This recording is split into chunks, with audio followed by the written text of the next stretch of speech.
to no good. You were the perfect all-American girl, wouldn't touch me even if you could. But you was naked. Thank you, Cuddles. Shotgun in my car.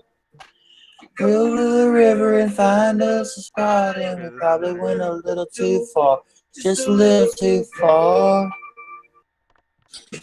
'Cause I was gonna be your forever, you were gonna be my wife. I didn't know any better.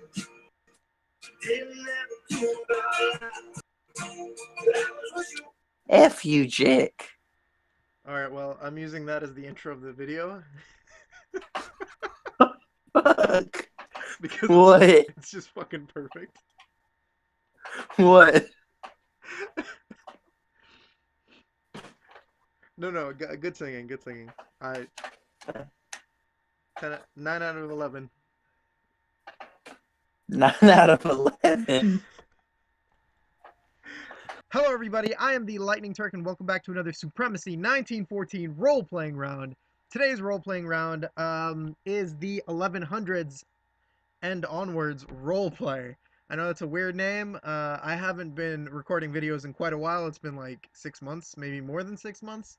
So forgive me if I sound absolutely stupid when I say things. So, but yeah, this is the 1100s roleplay round. We are on the 31 player map, and it is reminiscent of a few medieval role-playing rounds that I had made previously in the past few years, based on the 1400s map, the 1500s map, so on and so forth. I really like the lane swap for 1100s, all like the 1200s, just the medieval era in general, because it just seems very interesting to my eyes. It's very radically different from the classical 31 player Supremacy map, and just the ability for role players to be able to land swap and create these sorts of fantasy and historically accurate province distributions just is a fantastic representation of the lengths that this community can go to in order to show that they mean business and show that they are behind what they like to do, and that is to you know, become the leader of a historically accurate nation such as King Louis, the King of France, or you know, David of England, which is sort of alternate history, but you know what, that's just how we do. So yeah, the countries we have on this map consist of the following. We got England over here, the Kingdom of England, more correctly, a wonderful 7 province country. At the beginning of the RP, which starts in 1100, they controlled several provinces within France, such as Bordeaux, Lille, and I do believe Antwerp, if I'm not mistaken. However, they did get into a diplomatic agreement, or more correctly, a short war with the French, causing them to lose all of their provinces in the European continent. And instead, they turned around and invaded Ireland and incorporated it within their empire. We have the 2 province Kingdom of Scotland up here with King James, and that is played by Jack the Ripper. Shout out to Jack, he's the boy, he's my man's. We also have the Kingdom of Wales over here. Shout out to Captain Cuddles, the most adorable name of a fierce warrior leader of his country. And I may have just clicked on what he's building, but nobody saw that, so rip. Anyways, moving on, we got the Kingdom of France over here, played by, what was his name? John. There we go. Johnny 112, my boy. And then we got over here, we have the Kingdom of Leon, played by King Nate 1. Shout out to him. He's a new role player within the community, and we accept him fully. If he could just get those articles out consistently. Anyways, moving on, we have the Almohad Caliphate, um, played by Chris Britton, or Dark Lord Harry Potter.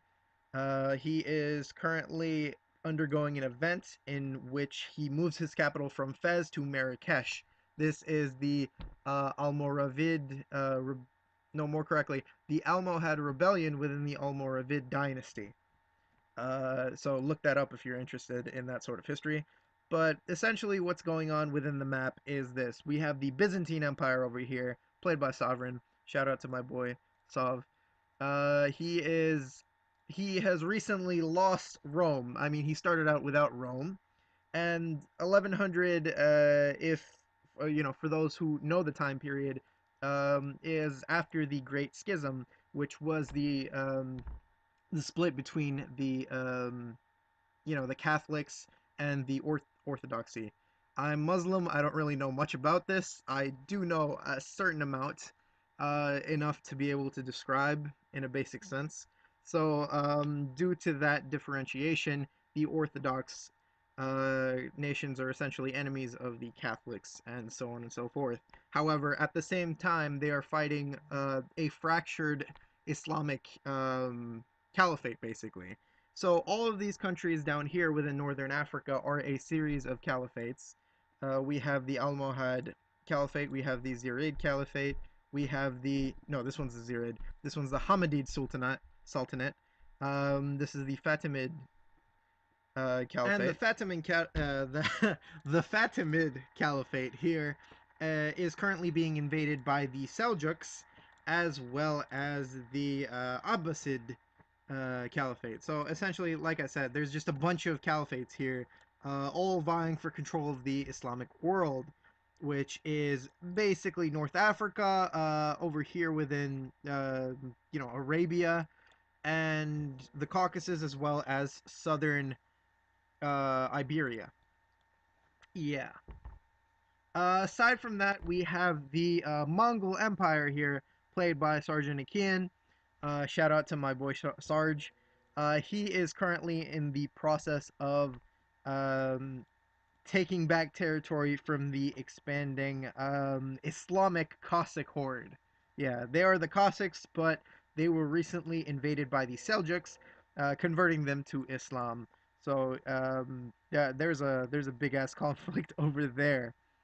Aside from that, we have the Cuman horde, which was recently invaded by the Hungarians in order to convert them to Christianity. However, they will be undergoing an event in order to convert them into Wallachia. Uh, so essentially the only remnants of the Kuman and Kipchak hordes will be the Ukrainian player, who is currently more or less inactive. I mean, he's logging in, he's moving troops around, but he hasn't posted any sort of articles from what I can see. Moving on, we have the conflict between the pagan tribes of the north, led by King Bjor Sarkovskin, Scarfson. There we go. I can't fucking read. As well as the recently converted King Ragnvald. Not even gonna try to pronounce that last part.